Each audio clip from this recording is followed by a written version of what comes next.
So magpapakain tayo ng manok ngayon. Ito yung pinerment na, ito yung dati, hindi ito yung kanina, pero same process lang naman yun para papakita ko na sa iyo na gustong gusto din niya ng manok. Ang amoy nito ay sweet and sour smell. Yung kanina pala, 2 sako. Ito, siguro mga 75 kilo isa. Mabigat pala.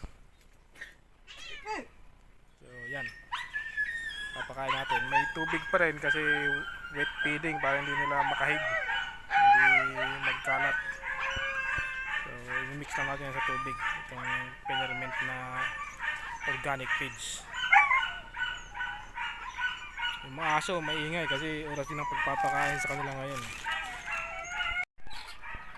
Guys, ito papakain tayo. Nilagyan ko ng tubig dahil para hindi nila makahig.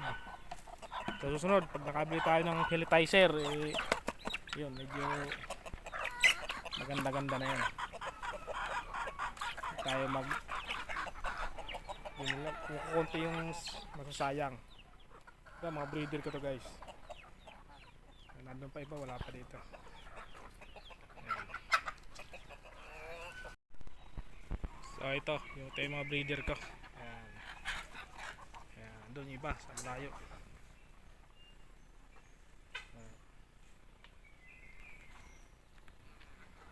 Yun. Yung iba, wala pa, nasa galaan. Pero uwi din yun mamaya. Mga breeder. Yung iba naman naglililim. Maraming naglililim, siguro mga 10 ngayon. 10 pirasong inahin naglililim. Iba malapit na rin mapisa. Ayan, may napisa na. Ayan. Ayan. Kunin natin yung bukas. Isa pa. Meron pa dun. Ay, bumaba. Pero meron dyan. Mabalik yan mamaya. Ito pa isa. Ayan. Marami yan. Marami yung mga naglililim ngayon. Mga 10 pirasong inahin.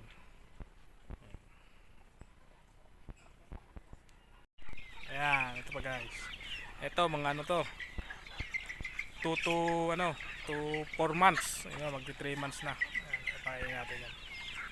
Yung sa kabila, mga 1 month old nandun. Ito naman yung mga sisiw pa, may kasamang inahin. Kasamang mamaya. Ayan gustong gusto nila yung organic pinerment na saging. Saging, madali agwa, sapal ng nyug, organic feeds. Yung iba nandun, papakainin natin yun.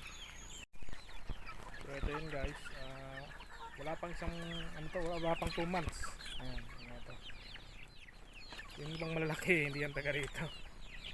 Pumasok lang dito, mababa lang kasi yung net ko.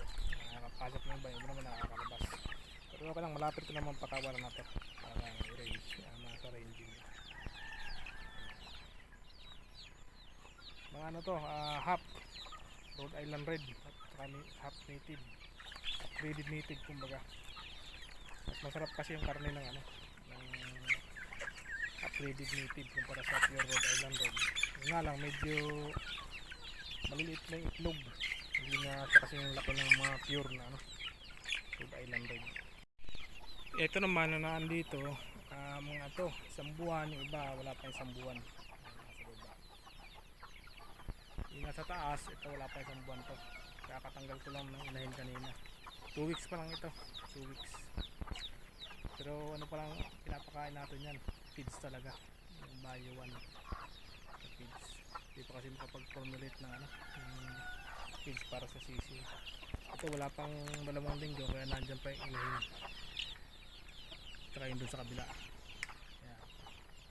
Pinasama ko na inahin dahil para makatipid sa kuryente, kasi pag walang inahin maglalagay ako ng ilaw dyan para mainitan sila. So dagdag consumption pa yan.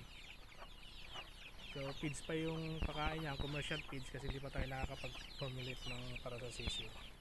Pero pinag-aaralan ko din nakapag-formulate at ma-ship ito sa purely organic. Mas healthy kasi, mas healthy yung organic. Free range na, organic pa. Hindi siya katulad ng mga binibiling manok na murang synthetic na, puro chemical na yan. So yun, mamaya papakainin natin ito.